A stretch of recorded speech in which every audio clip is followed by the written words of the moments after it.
You make $200,000 a year, and after everything, your actual financial margin is zero. Not low, not tight, zero. Tonight, at 11:14 p.m., you open your laptop and realize something you can't say out loud. Your lifestyle isn't success, it's a system that requires your full participation to survive.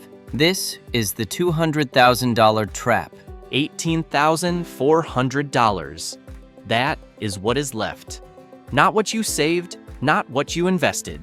What is left after the mortgage, the daycare, the car lease, the insurance premiums, the property taxes, the school fees, the gym that costs $180 a month. Because the $40 gym felt like a statement you were no longer willing to make about yourself. $18,400 a year in discretionary income. On a $200,000 salary, you do not say this out loud. You would never say this out loud because the number sounds like a complaint, and complaining about money when you make $200,000 a year is the kind of thing that ends friendships and starts arguments and makes people look at you with a specific expression that sits somewhere between contempt and confusion. So you don't say it. You just know it. You carry it the way you carry everything at this level. Quietly. Precisely, with the practiced composure of someone who has learned that showing the math makes people uncomfortable. It is 11:14 on a Wednesday night. You are in the kitchen. The house is dark except for the under-cabinet lights above the counter. Everyone else is asleep. You have a glass of something and a spreadsheet open on your laptop, and you are doing what you do on Wednesday nights at 11:14, when the noise of the day is finally gone and the real accounting begins. This is the $200,000 purgatory, and you have been here longer than you want to admit. Level 1. The arrival. You remember when $200,000 felt like the number? Not a number, the number. The one you said in your head when someone asked where you wanted to be in 10 years, and you didn't say it out loud because it felt like bragging, but you thought it, clearly, specifically, like a coordinate you were navigating toward. You arrived at $200,000 at 36, maybe 38. It came in two stages, a promotion and a renegotiation, 11 months apart. And the second one pushed you over the line, and you sat in your car in the parking garage after the conversation with HR and felt something you can only describe as the specific silence of a thing you wanted for a long time, finally being yours. You told 3 people, your partner, your mother, one friend from college who had been at the same level as you long enough that telling him felt like a shared victory rather than a performance. That was 3 years ago. The number is the same. The feeling is not. Here is what nobody documents about arriving at the salary you spent a decade building toward. The number does not change your relationship with money. It changes your relationship with the gap. Because the gap between where you are and where you could be gets wider at $200,000, not narrower. The visibility increases. The options become more legible, and the distance between your current trajectory and the trajectory of people who are actually building something permanent, something that does not require their body in a seat to continue, becomes a distance you can now measure. You couldn't measure it before. You were too close to survival. Now you can see it clearly. And clear is not always comfortable. The first rule: arrival is not a destination. It is a vantage point. And from the vantage point of $200,000, you can finally see exactly how far you are from free. Level 2. The discretionary illusion. Let's do what you did on Wednesday night. Let's run the actual numbers. Gross income, $200,000. Federal and state taxes, depending on your state, take somewhere between $58,000 and $68,000. You're in the bracket where every additional dollar is taxed at rates that feel personal, as if the system is specifically annoyed by the distance between where you started and where you are. Call it $62,000 in taxes. You take home $138,000. Mortgage on a house that matched the salary when you bought it, $3,800 a month. $45,600 a year. Because the house is in the kind of neighborhood where the schools are good and the neighbors have similar jobs, and moving there felt less like a choice and more like the natural conclusion of a certain kind of decade. Property taxes, $8,400. Daycare for 2 children, because daycare in any city where a $200,000 salary is reasonable costs more than a college tuition did when you were attending. $38,400 a year. 2 kids. $1,600 each per month. You stopped being shocked by this number 14 months ago. Now, it is just a line item, the way a mortgage payment is a line item. It exists. It will exist until it doesn't. Car lease. Because you drive something that signals a thing you needed to signal at a certain point in your career and have not yet stopped signaling. $890 a month. Insurance. $280. Total automotive. $14,040 a year. Groceries for a family of 4, plus the kind of eating that comes with 2 working parents and 2 small children, and a schedule that rarely allows for the kind of meal planning that would meaningfully reduce this number, $2,200 a month, $26,400 a year. The subscriptions, the gym, the streaming, the software, the app that tracks the finances that reveal the subscriptions, the meal kit service you use twice a week because the alternative is 8 p.m. dinner and children who go to bed hungry. $680 a month, $8,160 a year. Student loans, because the degree that made the salary possible was not free, and the income-based repayment plan that felt like relief at 24 is a mathematical anchor at 38. $940 a month, $11,280 a year. You are at $151,680 in fixed and semi-fixed annual costs. You take home $138,000. You are spending $13,680 more than you earn, which means you are covering the gap with the bonus, and the bonus covers it, but only just, and only in years where the bonus is what it was last year, which is not guaranteed, which is a fact you hold in the back of your mind with the specific weight of something you cannot afford to think about directly. $18,400. That was the optimistic version. The version where the bonus lands and nothing breaks and the car doesn't need new tires and nobody gets sick in a way that generates an out-of-network bill. The actual discretionary number, in a year where things happen the way things happen, is closer to 0. You make $200,000 a year, and your financial margin is approximately 0. The second rule. At $200,000, the money is not the problem. The architecture is. You built a structure that requires the full force of your income to remain standing, and there is no slack in the system for you to build anything else. Level 3. The performance tax. There is a cost at this level that does not appear on any spreadsheet. It is not deductible, it is not visible to your accountant, or your financial planner, or your HR department. It is the performance tax, the invisible premium you pay every day to remain the person who earns the number. You wake up at 5:47, not because you want to, because the day requires it. The children are up by 6:30, and the first meeting is at 8 o'clock. And between those 2 times, you need to have exercised, answered the emails that arrived from the London office while you were sleeping, reviewed the deck for the 8 o'clock, and somewhere in the margin of all of that, been present enough with your family that nobody feels like they are being processed. You are good at this. That is the honest truth. You are very, very good at the performance, at the suit that fits, at the handshake that says, "I belong in this room," at the meeting where you deliver the synthesis that nobody else prepared, but everyone needed. You've been refining this performance for 15 years, and it runs almost automatically now, the way a highly trained athlete runs. Not effortlessly, but with a kind of calibrated effort that looks like ease to everyone watching. But it is not ease. It is cost. And the cost is cumulative in a way that does not show up until you are sitting in your kitchen at 11:14 on a Wednesday with a glass of something and a spreadsheet, and the specific exhaustion of someone who has been excellent for a very long time at something that does not belong to them. Here's the thing about the performance tax that makes it different from ordinary work fatigue.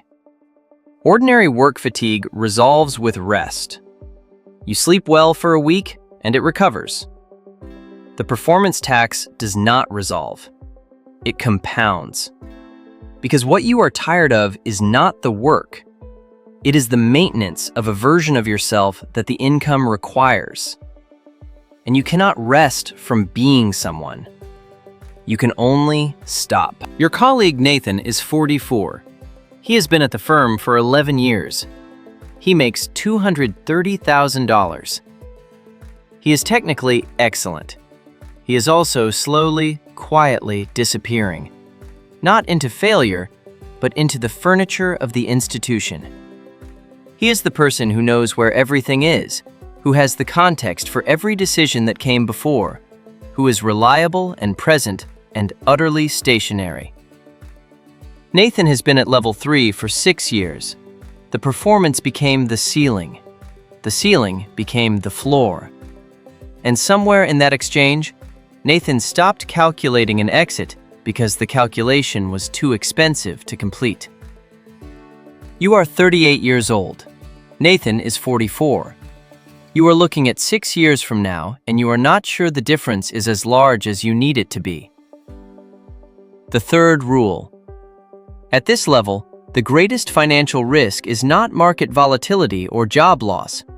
It is the slow crystallization of excellence into permanence. The moment your performance stops being a tool and becomes an identity you can no longer afford to put down. Level 4. The invisible ceiling. You go to a conference in October, the kind of conference where the badge has your name and your title and the logo of your company. And the combination of those three things is a social credential that opens certain conversations and closes others. You meet a man named David in the break between the second and third sessions. David is 41. He has the specific, unhurried quality of someone who does not need to be anywhere he is not choosing to be. You talk for 12 minutes. In 12 minutes, you learn that David left a managing director role at a bank 4 years ago, that he now runs 2 businesses, one of which he describes as generating about $40,000 a month in what he calls participant optional revenue, which is a phrase you have to hold in your mind for a second to fully understand. And when you understand it, something shifts in your chest. Participant optional revenue. Income that does not require his participation to arrive. You ask him what the transition looked like. He says it was 2 years of building something while still employed. One very uncomfortable quarter where the numbers were not yet reliable enough to justify what he was about to do. And then a decision made on a Sunday afternoon in February that he describes with the specific calm of someone who made the decision the right way. Not from crisis, not from inspiration, but from math. You exchange cards. You do not follow up. Not because you don't want to, because following up would require you to begin a conversation that ends somewhere you are not ready to go yet. It is easier to carry David as an idea than to make him a precedent. You fly home. You are in your seat with the window and your laptop open, and the spreadsheet from Wednesday night is still in a tab, and you look at it again in the thin blue light of the airplane cabin at 34,000 feet, and the number looks the same as it did in the kitchen. $18,400 discretionary. 0 building, full performance. The machine requiring your presence at full intensity to continue producing what it has always produced. The ceiling is not your boss. The ceiling is not your company.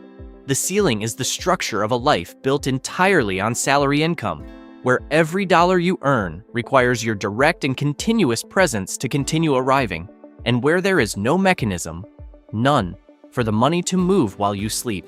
David's money moves while he sleeps. Yours does not, at $200,000.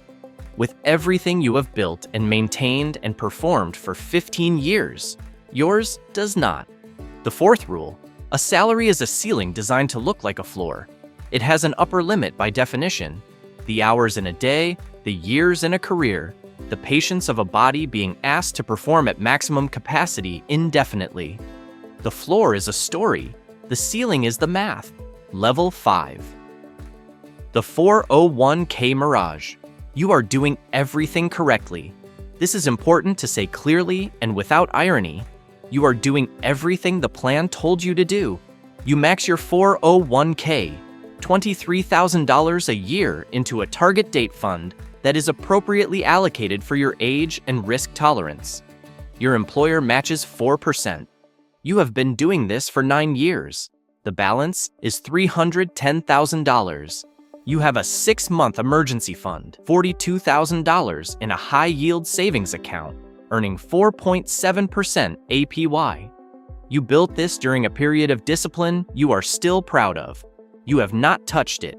You have a taxable brokerage account with $67,000 in it, funded by whatever margin existed in previous years before the mortgage and the daycare and the car lease and the student loans arrived at their current combined magnitude. Total investable assets, $419,000, at 40% of the way to $1 million, doing everything correctly. Now run the number forward honestly, not the optimistic version, the actual version. At your current savings rate, $23,000 in the 401k plus whatever margin survives the annual budget after the bonus, which averages $31,000 in good years. You are putting away approximately $54,000 a year in invested assets. At 7% average annual return, in 15 years, you have approximately $2.1 million. $2.1 million at a 4% withdrawal rate is $84,000 a year. You currently spend $151,000 a year. The children will be grown in 15 years. The daycare will be gone, but the mortgage will not be gone. The lifestyle will not have contracted, it will have expanded. The vacations you deferred will not have been canceled, they will have accumulated. The $84,000 will not feel like $84,000. It will feel like a significant step backward from everything you built the last 2 decades to maintain. This is the 401k mirage. The account is real. The balance is real. The contribution is disciplined and correct. But the trajectory, run honestly all the way to the end, does not produce the life you have built. It produces a smaller version of it. And the gap between the life you built and the retirement the savings produces is a gap that can only be closed by either spending less for the next 15 years, which means dismantling the signals you have spent 15 years assembling, or earning more from something that does not require your direct and continuous presence.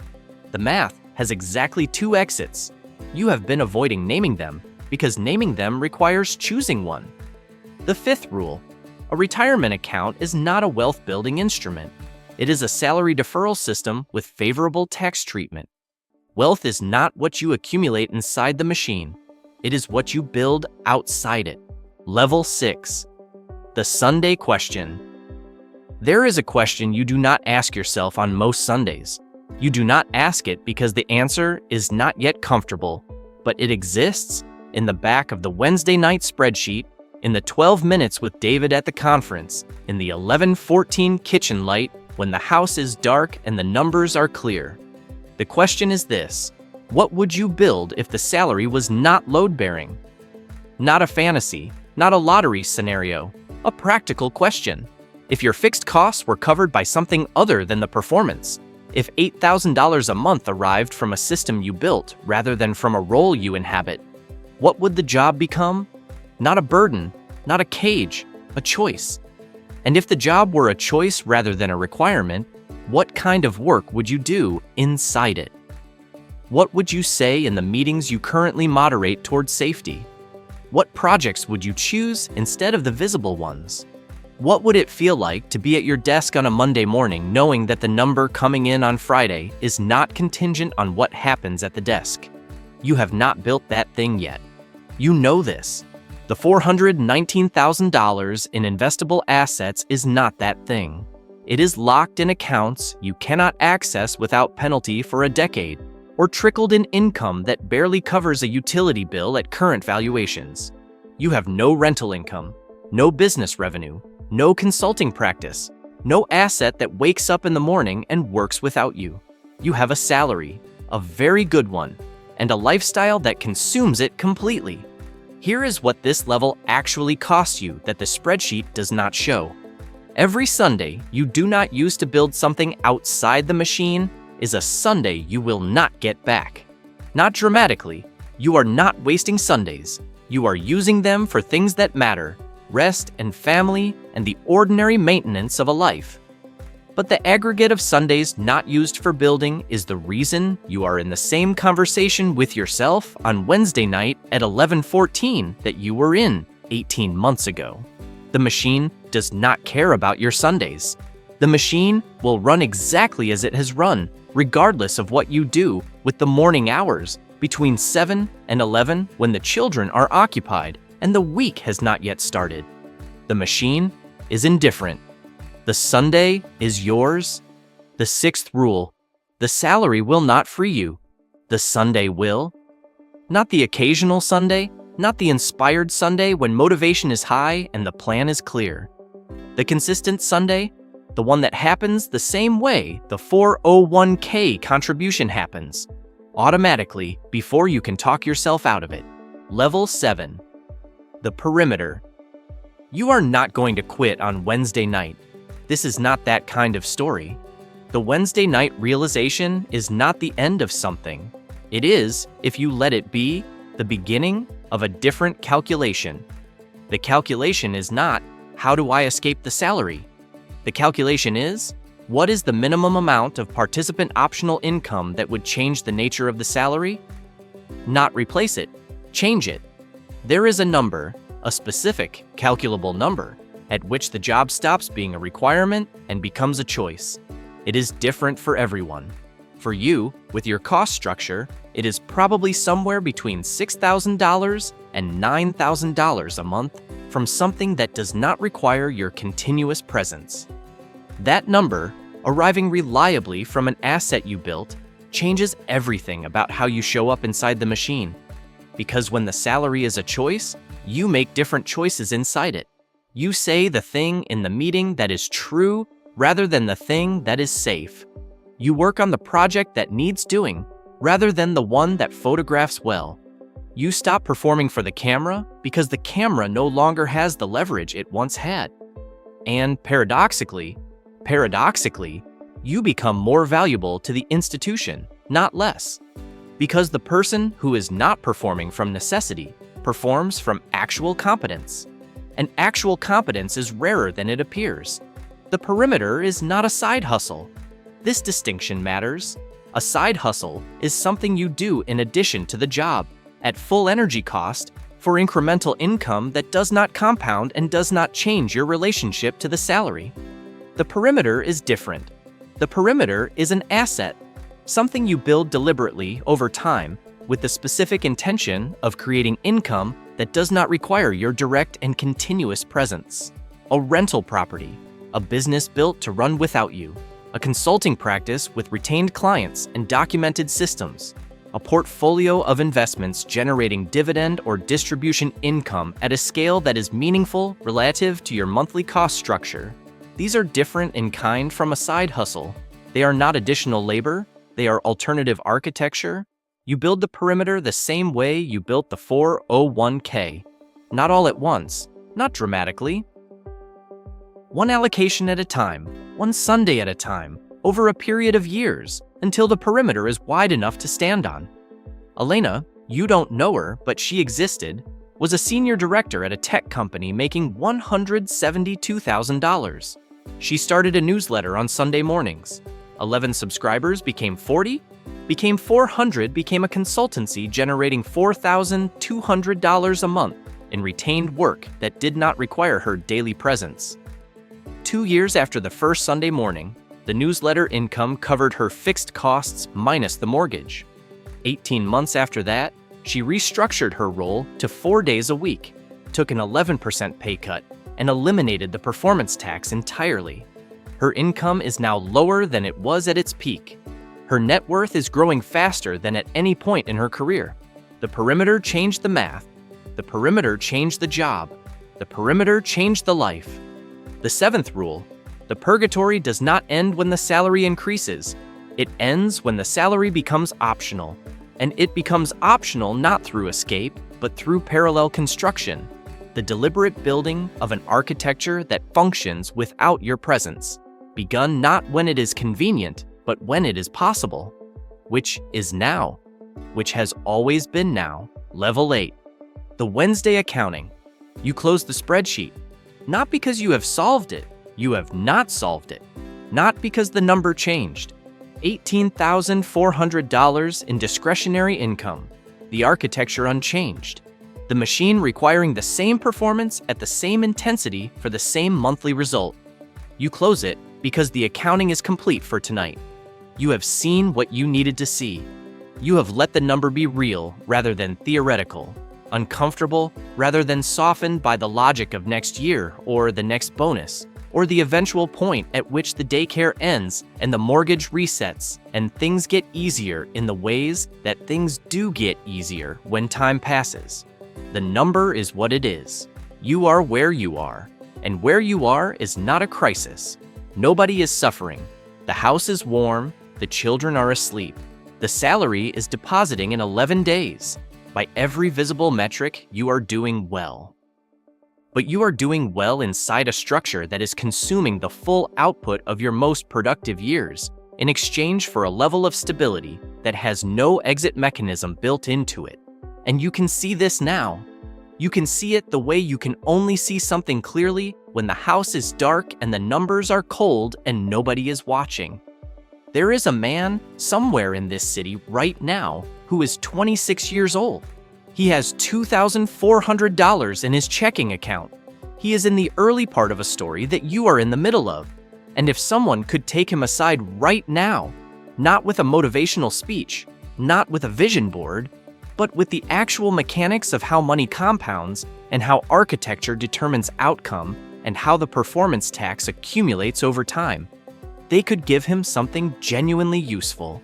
Not inspiration, information. The kind that changes a structural decision made at 26 that is still echoing at 38. You did not get that.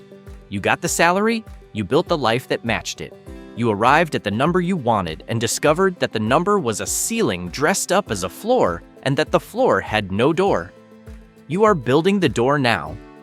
Slowly, correctly, one Sunday at a time. The purgatory is not permanent. It is a position. And positions change when the architecture changes. And the architecture changes when you decide that the Wednesday night spreadsheet is not just an accounting exercise, but a building document. The first draft of a structure that functions without your presence, built in the margins of a life that is already full, over a timeline that is longer than you want it to be and shorter than it feels from here. Close the laptop, leave the under cabinet lights on, go to sleep. And on Sunday morning, before the week starts and the performance resumes and the machine reclaims its full share of your attention, open a different document, not the spreadsheet, something blank. One page, write the number, the freedom threshold, the minimum income from outside the salary that would change the nature of the salary. Not the plan, not the how, just the number, because the number makes it real, and real is the only place where anything actually gets built. The purgatory is real. The door is real. The Sunday is yours. It always was.